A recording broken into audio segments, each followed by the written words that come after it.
Na ni siku nyingine, wasaa mwingine tena, ndugu mtazamaji wa World Trending TV. Hii ni TV yako pendwa inakusogezea habari za michezo, siasa na burudani kila siku. Na kama ndio mara kwa kwanza unaungana nasi, haujachelewa, cha kufanya gusa neno subscribe ili uwe wa kwanza kupokea habari, taarifa, notification na update zetu zote ambazo tunazifanya kila siku. Na mchezaji wa timu ya taifa ya Tanzania, Taifa Stars, Talin Alalahiya amekuwa katika kitabu ama ameandikwa kwenye kitabu cha skauti ya Chelsea baada ya kuonekana pale Morocco katika mashindano ya AFCON, gemu ya Tanzania dhidi ya Uganda.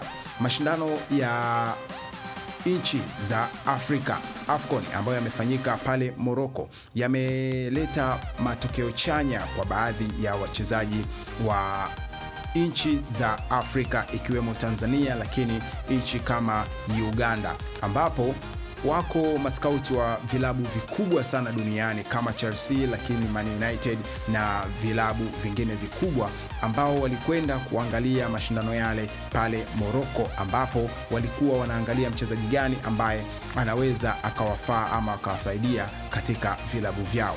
Hivyo basi imedondoka bahati kwa Talin Alalahiya ambaye anachezea katika timu ya taifa ya Tanzania, lakini yeye ana asili ya Uingereza, na kule Uingereza anakipiga katika klabu ya Official Dale, ambako Talin Alalahiya ameanza kumendewa ama mmezewa mate na skauti ya Chelsea kwa the way anavyocheza. Ni mchezaji ambaye ana spidi, lakini ni mchezaji ambaye ana uwezo wa kushinda, lakini pia ni mchezaji ambaye ana skills kubwa ya kucontrol ball, lakini pia ni mchezaji ambaye ana uwezo mkubwa sana wa kukokota mali na kutoa pasi iliyo sahihi. Lakini Talin Alalahiya ni mchezaji ambaye anaonyesha kiwango kizuri sana akiwa na klabu ya ama akiwa na timu ya taifa ya Tanzania. Alalahiya amekuwa katika kitabu cha Chelsea, ambapo skauti wa Chelsea walipofika pale nchini Morocco kuangalia game dhidi ya Tanzania na Uganda, ndipo akamuona Talin Alalahiya na kuhitaji kufanya mazungumzo naye ama kufanya mazungumzo na mawakala wake. Lakini hivi sasa mpaka tunavyoongea tayari skauti wa Chelsea wamesha kwenda kufanya mazungumzo na klabu ya Official Dale ya pale Uingereza.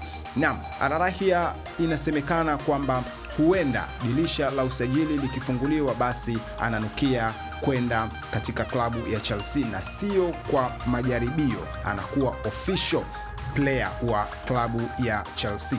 Ndugu mtazamaji wa World Trending TV, kama ndio mara kwa kwanza unaungana nasi, haujachelewa, cha kufanya gusa neno subscribe ili uwe wa kwanza kupokea habari, taarifa, notification na update zetu tunazozifanya kila siku. Lakini usisahau ku like, comment, kushare na ndugu jamaa na marafiki. Asante.